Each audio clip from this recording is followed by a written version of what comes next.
कली हनुमाड़ी इसके 17वें अध्याय को आज हम डिस्कस करने जा रहे हैं। और ये कली हनुमाड़ी का जो दूसरा भाग आया है, कली हनुमाड़ी 2.0, उससे लिया गया है। इस चैप्टर का टाइटल है देवत्व प्राप्ति। चिरंजीवी हनुमान जी ने सुनाई देवी रेणुका की पूर्ण कथा। जब यजमान छड़क के अर्पण की प्रक्रिया संपन्न हुई, हनुमान जी बोले, हे छड़क, जिस समर्पण से आपने अपने अनिपटे कर्मों को मेरे हवाले किया है, उससे मैं प्रसन्न हूं। बोलो, प्रसाद में क्या इच्छा रखते हो? छड़क का उत्तर अन्य मातंगों से भिन्न नहीं था। वह बोला, हे प्रभु, मुझे उस परम ज्ञान की इच्छा है जो आत्मा को मुक्ति सागर की ओर ले जाकर मुक्ति दिलाता है। हनुमान जी बोले, हे मातंगो, कलयुग में हर आत्मा एक देह से बंधी होती है। हर आत्मा के पास एक देह है जिसे वह अपना मानती है।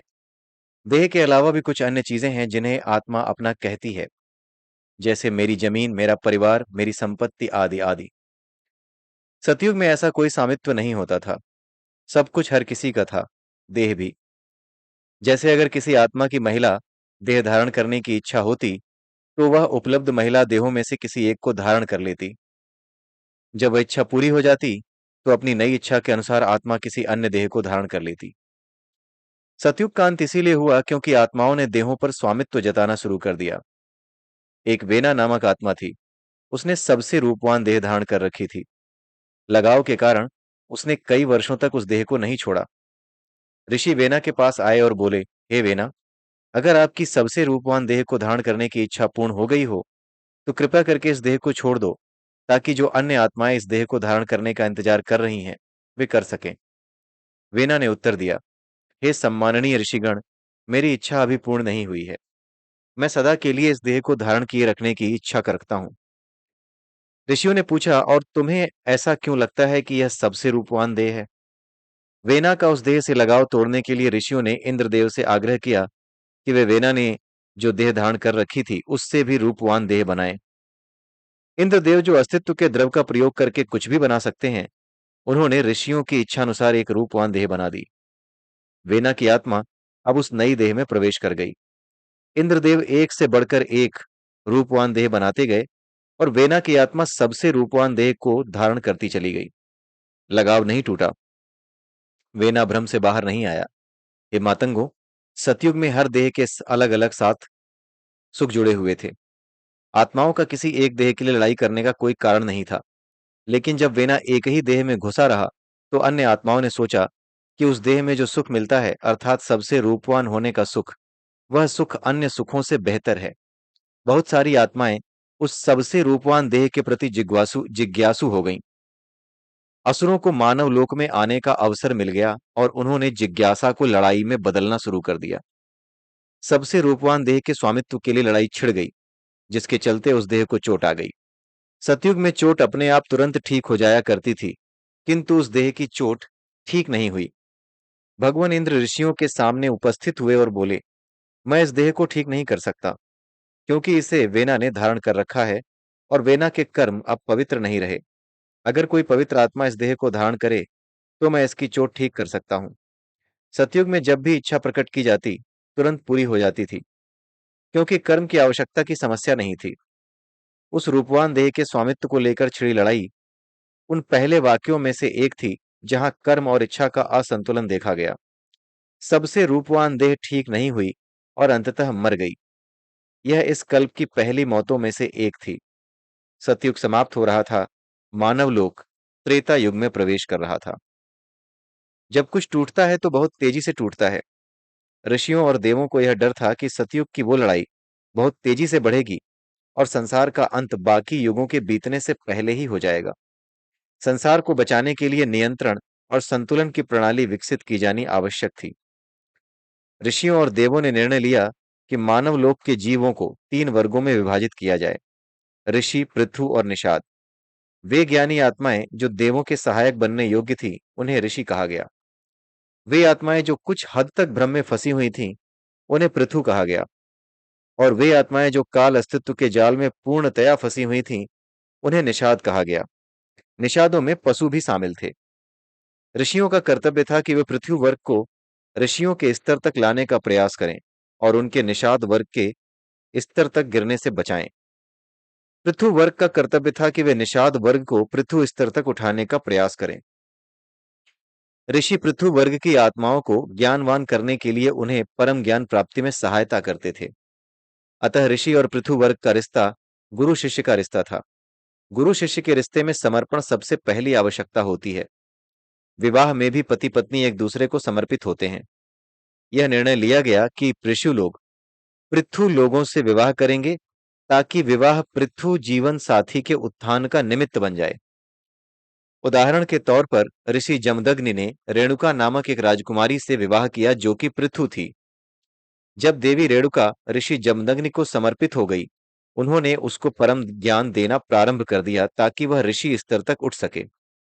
उसको सुर असुर, कर्म इच्छा, काल अस्तित्व आदि का ज्ञान देने के पश्चात ऋषि जमदग्नि ने उसे जीवों के 3 वर्गों के बारे में बताया। वे बोले, देवी, सतयुग के अंत में संसार के कल्याण के लिए एक प्रणाली विकसित की गई थी जिसके तहत सभी जीवों को 3 वर्गों में बांटा गया था, ऋषि, पृथु और निषाद। हे मातंगों, उसे 3 वर्गों से परिचित कराने के लिए ऋषि जमदग्नि बोले, देवी, चलो जंगल से बेर लाने चलें। देवी रेणुका बोली, स्वामी, जंगल से बेर लाने की क्या आवश्यकता है? हमारे आश्रम में वातावरण सतयुग जैसा है। यहाँ जो भी इच्छा प्रकट होती है बिना पुरुषार्थ के तुरंत पूरी हो जाती है। इच्छा प्रकट कर दीजिए, देव इंद्र अस्तित्व के द्रव का प्रयोग करके यहीं पर बेर बना देंगे। ऋषि जमदग्नि ने उत्तर दिया, देवी, मेरी इच्छा बेर खाने की नहीं है, मेरी इच्छा है आपको परम ज्ञान देने की। देव इंद्र ने इस उद्देश्य के लिए सभी इंतजाम कर दिए हैं। चलो बेर लाने चलें। देवी रेणुका और ऋषि जमदग्नि एक बेर के पेड़ के पास गए और बेर इकट्ठे करके एक ढेर बनाने लगे। कुछ समय बाद ऋषि जमदग्नि बोले, देवी, चलो चलकर उद्यान में आराम करते हैं। जाने से पहले उन्होंने एक बेर उठाया, आधा खाया और बाकी यह कहते हुए फेंक दिया, ओह, ये तो बहुत कड़वा है। वे पास के उद्यान में बैठकर आराम करने लगे। उन्हें वहां से एक बेर का ढेर दिखाई दे रहा था। उन्होंने देखा कि एक बंदर जल्दी से ढेर के पास आया। उसने एक बेर उठाया, आधा खाया और आधा फेंक दिया। ऋषि जमदग्नि बोले, देवी, क्या होता अगर वे बेर जहरीले होते? बंदर ने खाने से पहले बेर को सूंघा तक नहीं। वह आया और उसने मेरी नकल की। उसने अपना दिमाग नहीं लगाया। उसने बेर को अपनी देह इच्छा के आवेश में खा लिया। अतः यह बंदर एक निषाद है, आत्मज्ञान के अनुसार जीवों का सबसे निचला वर्ग। निषाद वर्ग में भी 3 उपवर्ग हैं और यह बंदर सबसे निचले उपवर्ग, जिसे देह निषाद कहते हैं, उसमें आता है। कई बार मनुष्य भी देह इच्छा के आवेश में कार्य करते हैं। वे भी देह निषाद की श्रेणी में आते हैं। कुछ समय बाद एक गिलहरी वहां पर आई। उसने एक बेर उठाया, उसे सूंघा और खाने लगी। ऋषि जमदग्नि बोले, देख देवी, गिलहरी ने अपना दिमाग लगाया। खाने से पहले उसने निर्धारित किया कि बेर खाने योग्य हैं या नहीं। अतः यह भी निषाद है, किंतु देह निषाद नहीं, मन निषाद। वे प्राणी जो मन के स्तर पर जीवन जीते हैं। कुछ मनुष्य भी मन निषाद की श्रेणी में आते हैं क्योंकि वे निर्णय लेने के लिए केवल अपना मन इस्तेमाल करते हैं, इससे ऊपर कुछ नहीं। इंद्र की योजना के अनुसार कुछ समय बाद उस बेर के ढेर के पास एक बच्चा आया। उसने इधर उधर देखा और सोचा, बेरों को इकट्ठा करने का पुरुषार्थ किसने किया है? क्या मुझे इसमें से कुछ बेर ले लेने चाहिए? यह उचित होगा या अनुचित? नहीं, किसी और के पुरुषार्थ से चोरी करना गलत है, लेकिन ये बेर बहुत मीठे लग रहे हैं। इतने बड़े ढेर में से मैं एक मुट्ठी ले लूं तो क्या फर्क पड़ने वाला है? वैसे भी ये बेर ही तो हैं, हीरे जवाहरात तो नहीं। मुझे जल्दी से एक मुट्ठी बेर लेकर यहां से खिसक जाना चाहिए। ऋषि जमदग्नि अपनी पत्नी से बोले, देवी, इस बच्चे ने उचित अनुचित निर्धारित करने के लिए अपने विवेक का प्रयोग किया।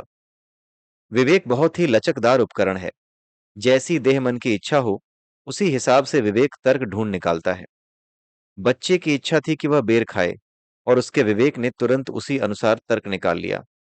जो मनुष्य निर्णय लेने में सबसे बड़ा उपकरण विवेक इस्तेमाल करते हैं, वे विवेक निषाद कहलाते हैं। सेतु टिप्पणी। आधुनिक समय में ज्यादातर मनुष्य विवेक निषाद की श्रेणी में आते हैं। जो भी उनकी देह मन की इच्छा होती है, उसी के अनुसार वे तर्क बना लेते हैं। कुछ समय बाद एक और बच्चा आया। उसने बेरों को देखा और सोचा, वाह, मीठे बेरों का ढेर, काश मैं कुछ बेर इसमें से ले पाता। किंतु मेरा संस्कार कहता है कि किसी अन्य के किए पुरुषार्थ से चोरी नहीं करनी चाहिए। इसका स्वामी आसपास नहीं है, वरना मैं आग्रह करके कुछ बेर ले लेता, लेकिन चोरी करने का विचार भी मेरे मन में नहीं आना चाहिए। ऋषि जमदग्नि ने देवी रेणुका को बताया, देवी, इस बच्चे ने निर्णय लेने के लिए अपने संस्कारों का प्रयोग किया।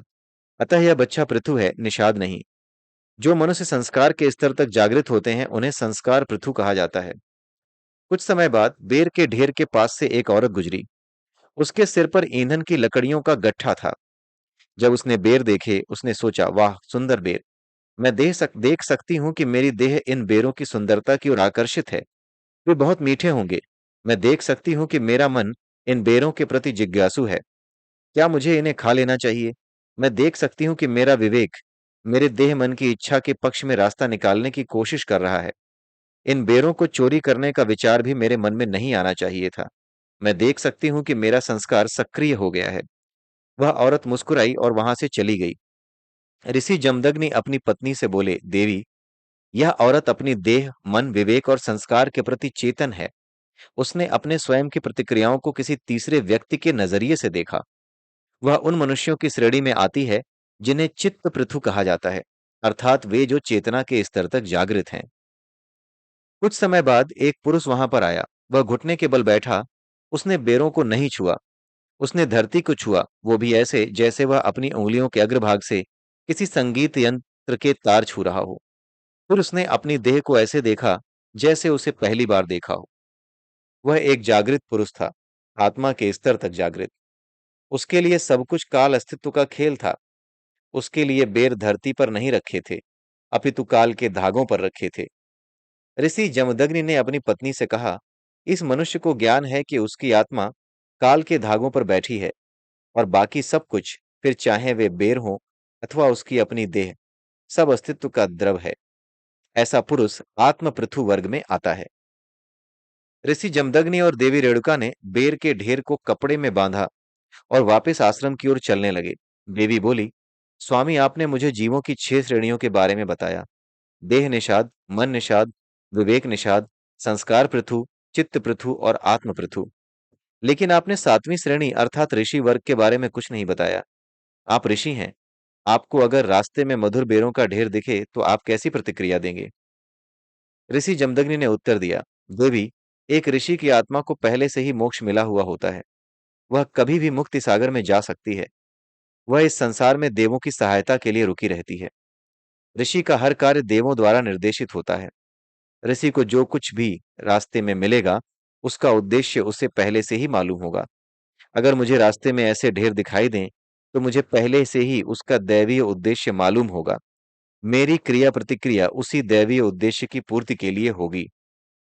देवी रेणुका बोली, स्वामी, मैं गहराई से आभार व्यक्त करती हूँ कि आपने मुझे यह ऋषि, पृथु और निषाद वर्गों का ज्ञान दिया। मैं समझ सकती हूँ कि आपने और देवों ने इस ज्ञान को देने के लिए इन बेरों का प्रयोग किया। अब जबकि मुझे ज्ञान मिल गया है, हम इन बेरों को आश्रम में क्यों ले जा रहे हैं? खाने के लिए तो हमें ये बेर चाहिए नहीं, क्योंकि हमारे आश्रम में सतयुग का वातावरण है, जहां इच्छाएं बिना किसी पुरुषार्थ के पूर्ण हो जाती हैं। ऋषि जमदग्नि मुस्कुरा दिए। उद्देश्य बहुत जल्द उजागर होने वाला था। जब वे आश्रम पहुंचे, आश्रम के बाहर घुड़सवार सैनिकों का एक दल खड़ा था। ऋषि जमदग्नि उनसे बोले, हे सैनिकों, ऐसा लगता है कि आपको किसी चीज की जरूरत है। बताओ, क्या इच्छा रखते हो? सैनिक दल प्रमुख घोड़े से उतरा और ऋषि तथा देवी को प्रणाम किया। अन्य सैनिकों ने भी सम्मान पूर्वक अपना सिर झुका लिया। दल प्रमुख बहुत ही मंद आवाज में बोला, खाना ज्ञानी जी। ऋषि जमदग्नि ने उन्हें बेर देने चाहे, किंतु सैनिक बोला, महर्षि, हम पिछले कई दिनों से फल खाकर गुजारा कर रहे हैं। हमने इतने बेर खा लिए हैं कि अब तो बेरों को देखने से भी उल्टी आती है। हमें अपने उदर को शांत करने के लिए कुछ पके हुए भोजन की आवश्यकता है। ऋषि जमदग्नि ने उत्तर दिया, कृपया करके इन बेरों को पकड़ो। मैं अंदर जाकर आप सबके लिए कुछ लाता हूं। ऋषि और उनकी पत्नी आश्रम के अंदर गए और ऋषि इंद्रदेव से बोले, हे इंद्रदेव, मेरी इच्छा है मेरे आश्रम के बाहर जितने भी सैनिक खड़े हैं, उन सबकी भूख शांत हो। जब वे आश्रम से बाहर आए तो उन्होंने देखा कि सैनिक मजे से बेर खा रहे थे। देवी रेणुका ने दल प्रमुख से जिज्ञासा पूर्वक पूछा, हे सैनिक, कुछ देर पहले तो आप कह रहे थे कि बेर देखने से भी आपको उल्टी आती है, क्योंकि पिछले कुछ दिनों से आपने बहुत ज्यादा बेर खा लिए हैं। लेकिन अब आप बेरों को बड़े मजे से खा रहे हो। सैनिक देवी रेणुका के शब्दों को सुनकर आश्चर्य में था। ऋषि और देवी को प्रणाम करते हुए बोला, देवी मैं आपको पहली बार देख रहा हूं, तो आप ऐसा क्यों दर्शाना चाहती हैं कि कुछ देर पहले हम मिल चुके हैं और बातें कर चुके हैं। देवी रेणुका ने ऋषि जमदग्नि की ओर एक नजर देखा और सैनिक से बोली, आपने पके हुए भोजन की इच्छा जाहिर की थी और हम आश्रम से भोजन लाने गए थे। जो बेर आप खा रहे हैं वे हमने इकट्ठे किए हैं। हमने ही कुछ देर पहले आपको ये बेर दिए। सैनिक ने उत्तर दिया, देवी हमने न तो भोजन की इच्छा प्रकट की, न इससे पहले हम आपसे मिले हैं। आप ज्ञानियों के दर्शन मात्र के लिए रुके थे। मैं बहुत ही साधारण मनुष्य हूँ। मेरे पास उतना ज्ञान नहीं है कि मैं आप ऋषियों के साथ रहस्यमय वार्तालाप में सम्मिलित हो सकूं। अगर हमने कुछ गलत किया है तो हमें क्षमा कर दीजिए। अब जबकि हमने आपके दर्शन प्राप्त करके आशीर्वाद प्राप्त कर लिया है, कृपया हमें अपनी यात्रा पुनः आरंभ करने की आज्ञा दें। हे मातंगो, क्या आप समझे वहां पर क्या हुआ? परम परिवर्तन। सैनिकों की भूख इंद्रदेव ने शांत कर दी थी और उसके साथ ही उन्होंने यह याद भी मिटा दी कि वह भूखे थे। जब सैनिक वहां से चले गए, देवी रेणुका ने ऋषि से पूछा, स्वामी इस गुप्तता का क्या लाभ? उन्हें खाना हमारे आश्रम की सतयुग जैसी शक्ति की वजह से मिला। निषादों और पृथु वर्ग के लोगों को यह पता होना चाहिए कि ऋषियों के स्थान कोई साधारण स्थल नहीं है। जब उन्हें ऋषियों की चमत्कारी शक्ति का पता चलेगा, तो उन्हें यह प्रोत्साहन मिलेगा कि वे भी अपने स्तर से ऊपर उठकर ऋषि बने। ऋषि जमदग्नि बोले, देवी हम यह रहस्य केवल उन पृथु और निषादों को पता चलने देते हैं जो ऋषि बनने के लायक हों। हम इस रहस्य को हर किसी को उजागर नहीं करते। अन्यथा जैसे सतयुग में सबसे रूपवान देह को हासिल करने की लड़ाई हुई थी और उस लड़ाई में वह देह मर गई थी, वैसे ही आश्रमों को हथियाने की लड़ाई छिड़ जाएगी और आश्रम समाप्त हो जाएंगे, संसार का विनाश हो जाएगा। अगली सुबह ऋषि जमदग्नि अपनी पत्नी को परम ज्ञान का पहला अध्याय प्रदान करने के लिए एक रहस्यमय स्थल पर ले गए। उस स्थान पर एक नदी बह रही थी और पानी इतना शुद्ध था कि उसमें से अमृत की महक आ रही थी। नदी के किनारे पर कुछ पके हुए घड़े, कुछ कच्चे घड़े, कुम्हारों के औजार और विभिन्न प्रकार की मिट्टी बिखरी पड़ी थी। ऐसा लग रहा था जैसे वह कोई कुम्हार का स्थान हो, लेकिन वहां पर कुम्हार था नहीं। इससे पहले कि देवी रेणुका उस स्थान के बारे में पूछती, उसने कुछ बहुत ही रूपवान पुरुषों को जल में क्रीड़ा करते हुए देखा। ऋषि बोले, वे गंधर्व हैं। यह स्थान देव इंद्र ने इसलिए बनाया है कि आप परम ज्ञान के मार्ग पर अपनी प्रगति को माप सको। देवी रेणुका ने गंधर्वों से नजरें हटाकर मिट्टी के घड़ों को देखना प्रारंभ किया। उसने पूछा, स्वामी कृपया इस स्थान के रहस्य का वर्णन कीजिए। मैं जानने को उत्सुक हूं। ऋषि जमदग्नि ने उत्तर दिया, देवी यह जल मानव इच्छाओं का प्रतीक है और ये घड़े वे पात्र हैं जो उन इच्छाओं को थामते हैं। इच्छाओं को थामना आवश्यक है, अन्यथा एक इच्छा दूसरी इच्छा को जन्म देती चली जाती है और भ्रम बढ़ता जाता है। संस्कार वह पात्र है जो इच्छाओं को थामता है। उदाहरण के तौर पर, जब आपने इन रूपवान गंधर्वों को देखा, आपके अंदर से एक इच्छा उभरनी शुरू हुई, लेकिन आपके संस्कारों ने उस इच्छा को तुरंत रोक दिया। आपके संस्कार आपसे बोले, मैं अपने पति जमदग्नि के प्रति समर्पित हूं, किसी अन्य पुरुष से आकर्षित होने का विचार भी मेरे मन में नहीं आ सकता, फिर चाहे वह पुरुष गंधर्व ही क्यों ना हो। बताओ देवी, आपके पास यह संस्कार कहाँ से आए? देवी रेणुका ने उत्तर दिया, स्वामी मैं एक राजकुमारी हूँ और मेरे अंदर संस्कार मेरे बड़े बुजुर्गों तथा समाज के ज्ञानियों ने डाले हैं।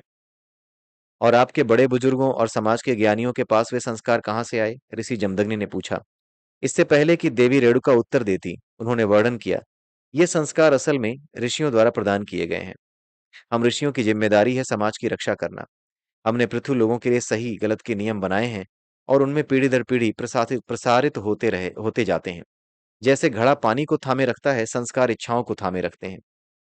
देवी रेणुका ने पूछा, स्वामी यहाँ पर कुछ पके हुए घड़े हैं और कुछ बिना पके, इन सब का क्या अर्थ है? ऋषि जमदग्नि ने उत्तर दिया, देवी अगर कोई मनुष्य संस्कार पृथु है तो उसे यह तो पता होगा कि क्या गलत है और क्या सही, किंतु उसे यह पता नहीं होता कि कोई भी चीज सही या गलत क्यों है। उदाहरण के तौर पर, ऐसा मनुष्य जानवरों के प्रति दयावान होगा, लेकिन अगर आप उससे पूछो कि जानवरों के प्रति दयावान क्यों होना चाहिए, तो वह उत्तर देगा, क्योंकि ज्ञानी लोगों का कहना है कि यह अच्छा कर्म है। ऐसा मनुष्य ऋषियों द्वारा निर्धारित बने बनाए नियमों का पालन करता है। अगर कोई मनुष्य वहां से बना बनाया पका हुआ घड़ा उठाकर इस नदी से पानी भर लेता है, तो सिद्ध हो जाता है कि वह मनुष्य कम से कम संस्कार पृथु है। देवी रेणुका ने वहां से एक बना बनाया घड़ा उठाया और नदी से पानी भरने लगी। उसका ध्यान बटाने के लिए वहां पर गंधर्व दिखाई दिए, लेकिन उसका ध्यान नहीं बटा और उसने आसानी से वह घड़ा भर लिया। इससे सिद्ध हो गया कि वह कम से कम संस्कार के स्तर तक जागृत थी, अर्थात वह कम से कम संस्कार पृथु थी। उसने पूछा, स्वामी, मुझे यह सिद्ध करने के लिए क्या करना पड़ेगा कि मैं चित्त पृथु अर्थात चित्त के स्तर तक जागृत हूं? उन्होंने उत्तर दिया, देवी, चित्त पृथु भी बने बनाए सही गलत के नियमों का पालन करते हैं। वे जानते हैं कि क्या गलत है और क्या सही, और वे यह भी जानते हैं कि कुछ गलत सही है तो क्यों है। अगर आप यहाँ से एक बना बनाया घड़ा उठाकर गंधर्वों और यक्षों दोनों से बिना विचलित हुए पानी भर लो तो सिद्ध हो जाएगा कि आप चित्त पृथु हो। जब उसने दूसरा बना बनाया घड़ा उठाकर पानी भरना शुरू किया तो गंधर्वों के साथ यक्षों ने भी वहां प्रकट होकर उसे विचलित करने की कोशिश की। यक्षों के कारण उसके मन में बहुत सारे प्रश्न घूमने लगे, लेकिन उसने अपने मन को शांत कर लिया और सफलतापूर्वक वह घड़ा भर लिया। उसने सिद्ध कर दिया कि वह कम से कम चित्त पृथु थी। उसने आगे पूछा, स्वामी, मुझे यह सिद्ध करने के लिए क्या करना पड़ेगा कि मैं आत्म पृथु अर्थात आत्मा के स्तर तक जागृत हूं? उन्होंने उत्तर दिया, देवी, आत्म पृथु श्रेणी के लोग बने बनाए नियमों का पालन नहीं करते, क्योंकि कई परिस्थितियों में बने बनाए नियम काम ही नहीं करते। आत्म पृथु परिस्थिति के अनुसार नियम स्वयं बना सकते हैं। किसी परिस्थिति के संदर्भ में क्या सही है और क्या गलत, और क्यों, उसका आकलन वे अपने ज्ञान का प्रयोग करके कर सकते हैं। यहाँ पर पड़े कुंभकार औजारों का प्रयोग करके अगर आप घड़ा बना लो और फिर उसमें पानी भर सको तो आप आत्म पृथु हो। वह कुंभकार औजारों की ओर बढ़ी, लेकिन उन्होंने उसे रोक दिया। वे बोले, देवी, आप अभी आत्म पृथु नहीं हो। जब आप आत्म पृथु बन जाओगी तो मैं आपको बता दूंगा।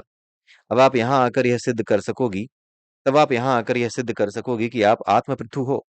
उसने आगे पूछा, स्वामी, कृपया यह बताइए कि ऋषि यह कैसे सिद्ध करते हैं कि वे ऋषि हैं? ऋषि जमदग्नि वहां पर पड़े एक कुंभकार चक्र की ओर बढ़े। उन्होंने वहां पर पड़ी मिट्टी से एक कच्चा घड़ा बनाया। जैसे ही वे उस कच्चे घड़े को उठाने को हुए, तीन अप्सराओं ने अपने कोमल हाथों से वह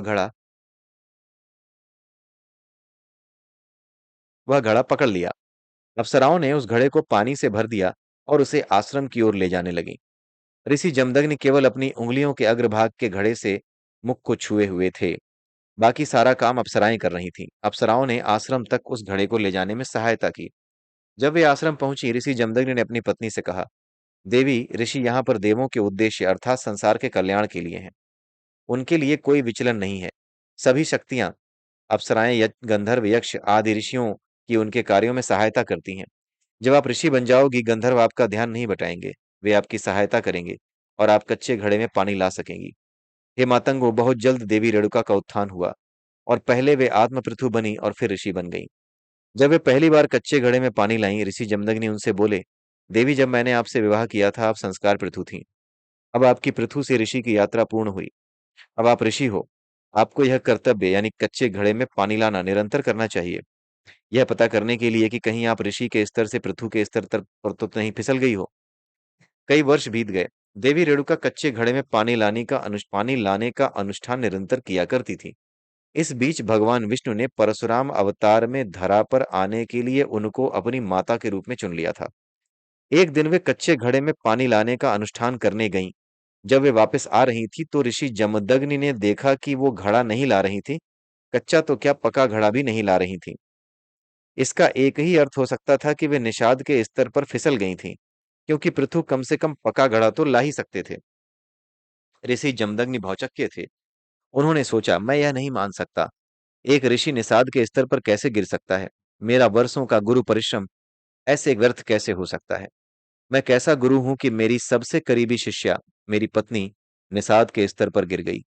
जब देवी रेणुका नजदीक आई तो ऋषि जमदग्नि ने देखा कि उनके चारों ओर देवत्व का प्रभामंडल था। उनकी निराशा सुखद आश्चर्य में बदल गई। देवी रेणुका ने अपने दाईं ओर देखा और नदी उस तरफ प्रकट हो गई जिसके किनारे पर घड़े पड़े थे और पानी में गंधर्व क्रीड़ा कर रहे थे। देवी ने बाईं ओर देखा तो वह नदी बाईं ओर प्रकट हो गई। उन्होंने देवत्व धारण कर लिया था। अब उनके पास एक दृष्टि भर से वह नदी प्रकट करने की शक्ति थी।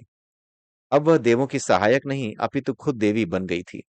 ऋषि जमदग्नि ने घुटने जमीन पर टिकाकर अपना सिर सम्मान में झुका दिया। भगवान विष्णु वहां परशुराम रूप में उपस्थित थे। ब्रह्मा और शिव प्रभु भी अपने अपने लोकों से इस क्षण के साक्षी बने। संसारी देवों के प्रमुख इंद्रदेव अन्य देवी देवताओं के साथ वहां प्रकट हुए। ऋषि जमदग्नि हाथ जोड़कर बोले, देवी, अब जबकि आपने देवत्व धारण कर लिया है, आपको अपनी एक मूरत चुननी चाहिए जिसकी उपासना करके आपके भक्त आपका आशीर्वाद प्राप्त कर सकें। देवी रेणुका बोली, हे ऋषि श्रेष्ठ जमदग्नि, मैं निषाद और पृथु दोनों की देवी बनना चाहती हूँ। बिल्कुल नीचे के स्तर के निषाद और पृथु भी मुझसे आसानी से जुड़ जाने चाहिए।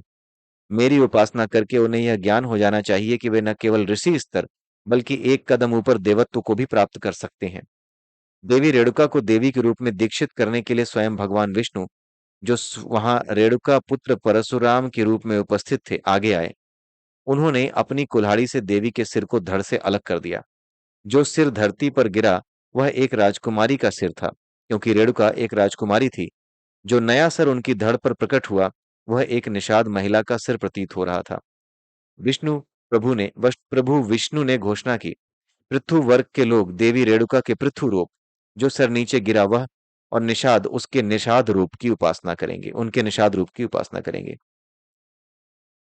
हे मातंगो, इस तरह देवी रेणुका पृथु और निषाद दोनों की देवी बन गई। हनुमान जी ने विराम दिया।